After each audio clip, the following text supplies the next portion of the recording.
How are you, ladies and gentlemen? It is Wednesday, and every Wednesday on this channel I discuss and react to your hot takes.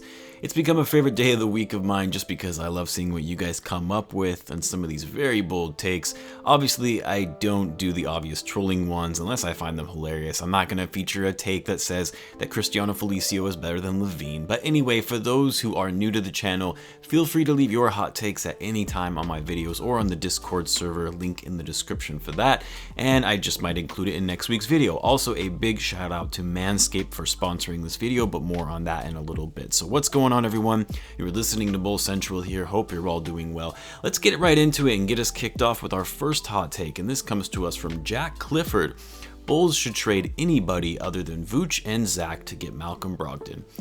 Interesting take. I mean, I really like Malcolm Brogdon. I think, he's a very underrated player in this league, especially given the fact that he was drafted in the second round and ended up winning Rookie of the Year. I mean, you look at his numbers, he continues to get better every season. He's averaging 21.6 points per game on 45% shooting from the field and nearly 40% from three, 5 rebounds and 6 assists per game. I mean, yeah, he's a solid player. The only problem I see with this take is really, well, if you're not trading Zach or Vucevic, which I agree you shouldn't, but if you're not trading them, how are you going to make the money work? Because Brogdon is on a very large contract. He's owed $21.7 million next season.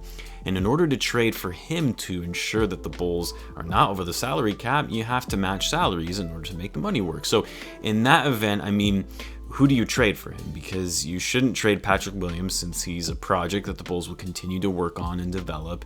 Even if you included someone like Coby White and, say, Patrick Williams in a trade package, that money still doesn't even work, given they're both on rookie deals.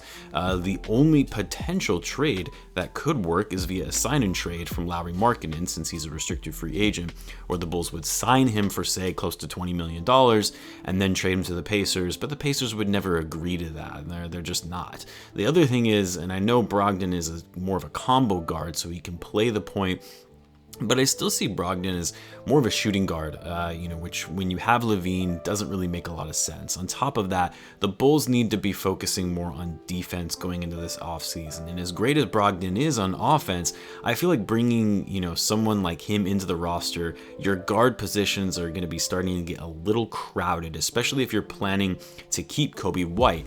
And then you're talking about 3 guards who are very gifted on offense, but not really known for their defense. So I like the take because I think Brogdon is very underrated, but I'm just not seeing how this one is happening for the Bulls because you're not going to make the money work in trading for him unless, of course, it includes Vucevic and Lavine, which you shouldn't do that. And even if you did, it just wouldn't really fit the roster. Next up, we've got EJ Paranal. One of the Bulls' reasons for why they brought in Tyson Vooch is to mentor Lauri for the long term. I do think that Tyson Vooch can be mentors to Lauri and likely have been since joining the team, but I highly doubt that factored into the front office's decision. I think it was clear they brought in Vucevic because the Bulls needed a big man and another star talent to put alongside Lavine so they could keep him for the long term, and Tice for his energy, his hustle and defense and protecting the rim, since you don't really get that from Vooch. And if anything, I think the writing is on the wall that the front office really isn't prioritizing and thinking about Lauri for the future, which saddens me to say because I really do like Markkanen and still think he has potential, but I'm just not sure that he fits this team and probably is going to need a change of scenery. Next up, we have Gilsey07. As the Bulls are in win now mentality, what if the Bulls traded Patrick and someone else to bring in Jimmy Butler? Well, first of all, I highly doubt Jimmy would ever want to come back to Chicago. Granted, if he got traded, he wouldn't really necessarily have a say in the matter, but you don't want to trade for a guy who doesn't want to be here. And we also traded for him a few years back to signal a rebuild, and to bring him back now after the fact when he's in his 30s, it just doesn't make sense. And you can't trade him for Patrick Williams because the money doesn't work given Jimmy is on a max contract. And even if you included someone else, which I know you mentioned, it would have to be one of either Zach, Lavine, or Vucevic to make the dollars work. And again, that just wouldn't make sense at all given the Bulls traded away Butler for Lavine nearly 4 years ago. Next up, we have Coby White himself. Sorry for all the hate that Coby, you've been getting from Bulls fans sometimes, especially on this channel. At the end of the day, we still love you though. But Coby's hot take is the Bulls will re-sign Tice for a 3-year deal worth $25 to $30 million. I actually don't even think this is really a hot take. I actually think this is very likely and doable as well. This would be between $8 to $10 million per year for the 3 years, which I think Tice is worth that, and that's a fair value for him. He is currently getting paid $5 million, and he's going to want to get paid more than that. I would say I don't, know if the Bulls should pay more than $10 million a year for him, given they still have to consider what other contracts they're looking to add to the payroll, and you don't want to limit your flexibility as it pertains to their overall cap space. But like I mentioned in my video from yesterday, my hopes that the Bulls should absolutely prioritize keeping Tice and offering him an extension. This Bulls team needs those type of players like him who are going to be dogs on the court and energize his teammates and also whip them into shape when they're coming out a bit sluggish. Now guys, before I get into the next hot take, do you know what is definitely not hot? It's when guys aren't taking care of themselves downstairs. Now I know it's kind of an awkward thing to talk about, but let's be honest, most of us have been locked away in our houses for some time now, and we've probably started to let ourselves go, or maybe I should say grow, in that nether region. And with things starting to slowly get back to normal and people are going out again, summer is right around the corner, it's time to start focusing on grooming again. And like I mentioned, the best tools to keep you nice and groomed come from Manscaped. Guys, I mentioned this in my last sponsor video for Manscaped. I don't generally agree to sponsorships unless I can test the product and get behind what I'm promoting. And let me tell you, this is by far the best groomer I've ever used for that region. I mean, who wants to use the same razor down there as you do on your face? Manscaped offers what they call the Lawnmower 3.0, which comes inside their brand new Perfect Package 3.0, which comes with everything you need to keep trimmed, cut free, and believe it or not, also smelling nice down there. Yes, guys, it also includes deodorant for below the belt. So guys, trim that junk of yours, get ready for the summer. No more just sitting around on your couches and letting yourself grow. Yes, I think I'm going to start coining that term. Manscaped is offering 20% off plus free shipping when you use the code BULLCENTRAL, all one word. The link and the code are in the description below if you are interested. And of course, thank you Manscaped for sponsoring this video. Now, let's get back to what is really hot, your guys' hot takes. And next up, we've got Cam and a bunch of numbers. Hot take, next season, team is going to learn to play through Vooch, and he will be considered the best player on the team instead of Lavine. Ooh. This one is pretty hot. Look, I mean, as good as Vucevic is, and I do really like Vucevic, I always liked his game, and thought that he was an underrated big man even when he was on the Magic. But as of right now, Lavine is our best player. Now that could change next season once the team gets more and more used to playing through him, like you mentioned.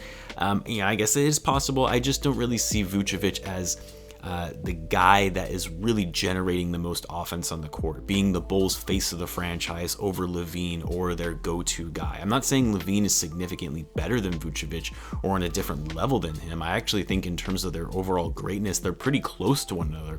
But because Lavine has gotten better every season, I wouldn't be shocked if he improves his game even further going into next season, especially since he's going to be playing in a contract year. I guess it's hard for me to see Lavine being second fiddle to Vucevic. I won't disagree that might be the case on some nights, and I actually think that that's something Lavine is going to need to work on and be okay with as the number 2 option to Vucevic on certain games, or even Coby for that matter, when things aren't going his way in a given game. But to have Lavine be the consensus second best player behind Vucevic next season, I don't know, I'm just not seeing it. Next up, we have Yasir Ozer, I hope I'm pronouncing that right. Trade deadline moves killed the team chemistry and made them worse. I mean, I won't deny that the trade deadline killed the team chemistry a bit. I mean, that's bound to happen whenever you move as many players as the Bulls did. I don't think that was unexpected. I will say it has taken a lot longer than I anticipated for them to start gelling. They have looked a lot better recently, though, at least in their last 2 games against the Heat anyway. It'll be interesting to see, with Lavine coming back, how that will affect the team chemistry that the current roster has built while he's been out. Hopefully it won't impact it too much, and if anything, it'll make them better given that it provides them with another scoring threat rather than just relying on Vucevic. I wouldn't say it killed the team chemistry. I think that's a bit harsh. It definitely threw them off a bit, but I think what people often forget is that this team was in bad shape prior to the deadline. I mean, the night before the deadline, and really all of the games leading up to the deadline post All-Star break, the Bulls looked really bad. And that last game against the Cavs the night before the deadline, where the Bulls got blown out by the Cavs without Colin Sexton, and the Bulls had Lavine. It's not like they were missing key players. That was sort of their rock bottom. And of course, everyone that evening in my post-game video was talking about how the Bulls absolutely have to make a trade right now because clearly things weren't going well. So they pulled the trigger and made some big moves. And yeah, it affected the team chemistry, especially, when guys have barely been able to practice together. But it's not like the team chemistry was off the charts good prior to the deadline. And then to your second point, it has made the team worse. I mean, I can understand why some people might feel that way, and looking at how this team has struggled post-deadline, yeah, an argument can be made that the team is worse, but again, these trades were made more for the long haul. So, long-term, I don't think at all that this has made the team worse. And even for this season, I don't necessarily think that the team, has gone down by any means or been on the decline. I mean, Lavine has been out for a good chunk of that post-deadline roster. Troy Brown Jr. has recently been out, and guys are trying to get their footing with the new crew. So there's a lot of factors that have contributed to the Bulls struggling, but I wouldn't say that this team is now worse post-trade deadline. Not saying that they're leaps and bounds better, but they're not worse, or to say that we're in better shape that we were, before the deadline. Let's do one more. This one comes from, man, I feel like I'm going to butcher this name. I apologize. Is it Jesvine Elavumkal? Hot take: Bulls can trade for Ben Simmons if he underperforms in the playoffs. Well, similar to some of the other hot takes that involve trades, I love the idea of having Ben Simmons on the Bulls, of course, but the Bulls don't have the trade assets to make a move for Ben Simmons, regardless of how he performs in the postseason. Again, not unless it involves trading Vucevic or Zach Lavine. Not only just to make the money work, but because Ben Simmons is on a max contract, but also because the Sixers aren't going to just trade Simmons for anybody. I know a lot of people hate on Ben Simmons because he can't shoot, but he is still an elite defender, a defensive player of the year candidate, an elite playmaker, and he's incredible at getting to the hoop. He is still an all-star, an all-NBA player. So dangling something like, say, Coby White, Patrick Williams, Lauri Markkanen, that's not going to cut it for the Sixers. They'll hang up the phone on a trade package like that. And it's not like the Bulls have draft picks to use as trade assets either. They traded 2 of those away to the Magic. So unless you're including Zach Lavine in this trade deal, Sixers aren't even going to listen to it.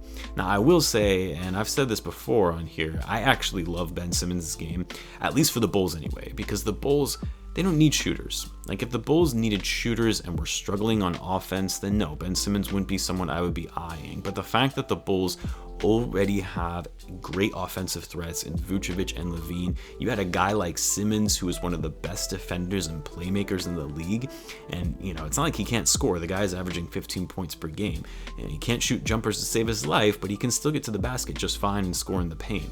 I mean, come on, the 6'11" point guard with his athleticism, an all-NBA player, an all-defensive team player, and he's only 24.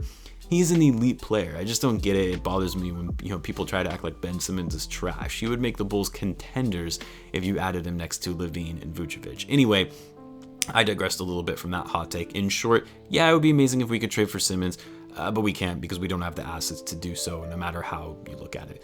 Anyway, guys, I will end it there for now. Be sure to leave your hot takes in the comments for next week's video, or feel free to leave them on any of my videos as you guys think of them throughout the week. Be sure to subscribe as I post daily Bulls content. Thanks again, as always, guys, for tuning in, and I will catch you in the next one.